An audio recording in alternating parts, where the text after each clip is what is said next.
Ousted Syrian President Bashar Assad has fled to Russia after Islamist rebels rolled into capital Damascus and ended his family's 50-year-old stronghold over the country.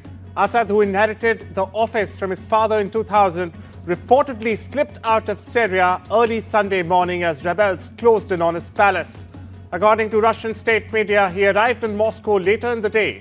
A longtime protector of the Assad regime, Moscow has granted the 59-year-old and his family asylum after they reportedly made their way to the city with a private jet. Syrians got their first glimpse on Sunday of what life is like for ousted leader Bashar Assad and his family inside the presidential palace in Damascus. That reportedly happened after Assad fled to Moscow and received asylum from his longtime ally. Residents were seen taking selfies in Assad's house as well as in the presidential palace compound. Footage from these locations shows ransacked rooms, fires inside the compound, as well as paper strewn onto the floor.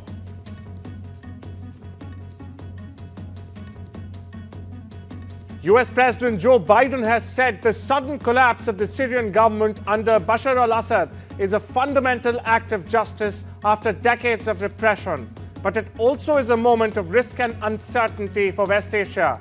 Biden credited actions by the US and its allies for weakening Syria's backer Russia, Iran and Hezbollah.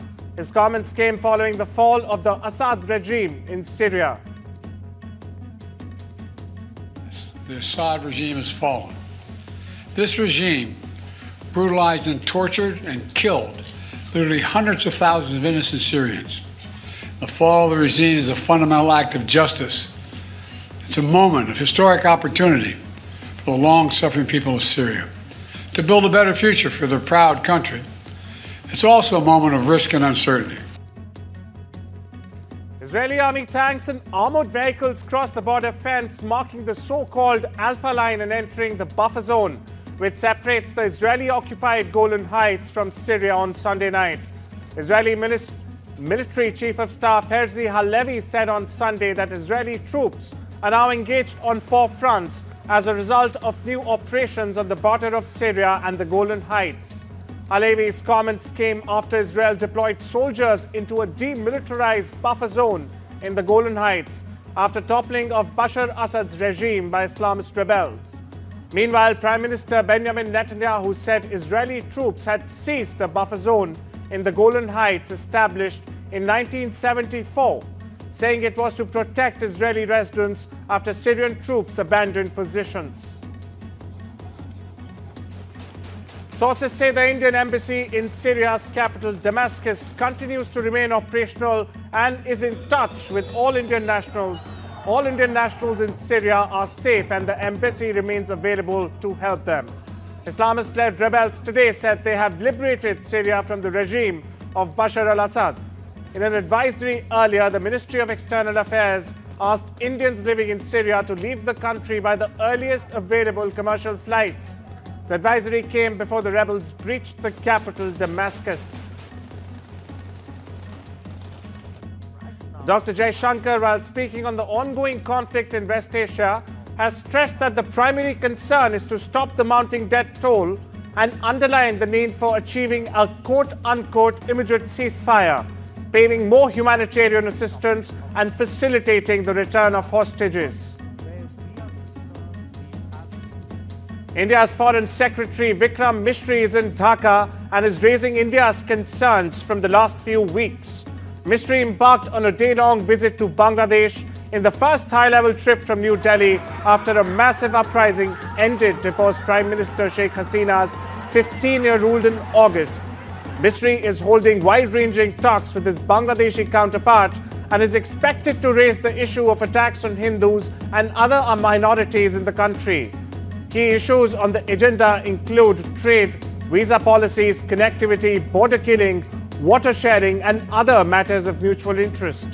Following the meeting, Misri is scheduled to hold courtesy calls with Chief Advisor Dr. Muhammad Yunus and Foreign Affairs Advisor Tauheed Hossain. US President-elect Donald Trump has called for an immediate ceasefire and negotiations between Ukraine and Russia to end the madness, prompting Ukrainian President Volodymyr Zelensky and the Kremlin to list their conditions. Trump made his comments just hours after meeting Zelensky in Paris for their first face-to-face talk since Trump won last month's US election. The US President-elect has vowed to bring about a negotiated end to the conflict, but so far has not provided any details. US President-elect Donald Trump has outlined sweeping plans to overhaul US immigration policy. In an interview with NBC's Meet the Press, the President-elect doubled down on his campaign pledges to carry out mass deportations from day one, suggesting he is preparing an aggressive opening to his second term.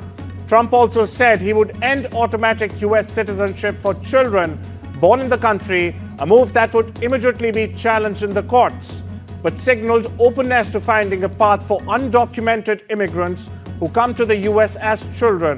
They're also known as dreamers, to stay. Trump also seemed to address concerns over the independence of Federal Reserve, saying he has no plans to replace Fed Chair Jerome Powell. President-elect Donald Trump has said that he is looking into issues of pardoning to his supporters involved in the attacks on the US Capitol on January 6th. Trump claims he will bring legal relief to the January 6th rioters on his first day in office. Trump also stated that he will not weaponize the Justice Department against his political opponents. However, he did assert some of the members of the House committee that investigated the January 6th events should go to jail, accusing them of lying and destroying over a year of testimony. A woman who initially accused Sean Diddy Combs of sexual assault has expanded her lawsuit to include allegations against American rapper Jay-Z as well. The complainant, identified as Jane Doe, claimed she was 13-year-old when the alleged assaults occurred during an after-party following the 2000 Video Music Awards. Jay-Z said labeled the lawsuit as blackmail attempt and accused her attorney Tony Busby of engaging in quote-unquote theatrics to extort money. Ghana's former president John Dramani Mahama has staged a political comeback by winning the West African nation's presidential election after his rival Vice President Mahamadou Bawumia conceded defeat this Sunday. The result of Ghana's general election is another blow to a ruling party in a region where voters, hit by economic hardships, high inflation and local currency depreciation, have caused upsets as they seek changes in leadership.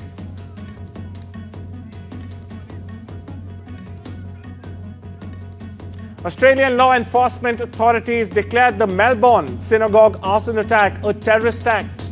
Police said that the declaration gave investigators more resources, information and legal powers to pursue 3 suspects. Victoria Police Chief Commissioner Shane Patton added that investigators had made significant progress but declined to detail the progress for now. Take a listen.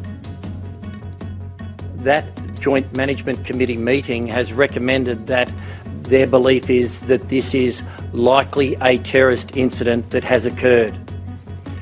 Based on that advice, we will now transition the investigation under the umbrella of the Joint Counter-Terrorism Team, which is a joint team ran by the Australian Federal Police and Victoria Police with expertise in these investigations, and we will continue that investigation. As I said, they will continue to be supported, though, by our arson and explosives detectives and a range of other Victoria Police specialist resources.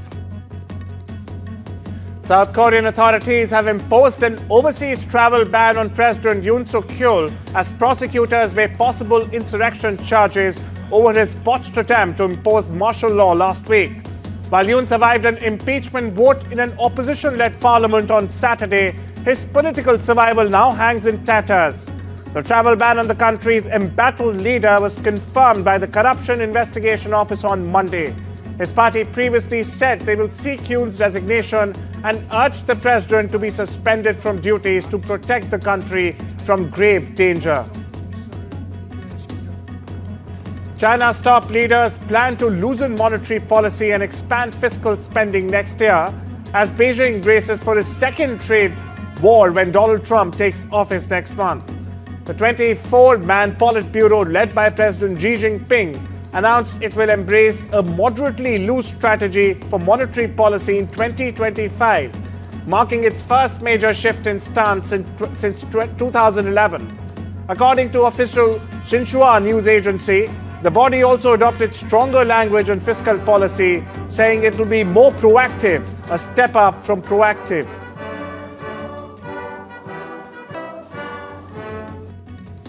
China's Premier Li Qiang criticized trade protectionism at an economic meeting with heads of international organizations.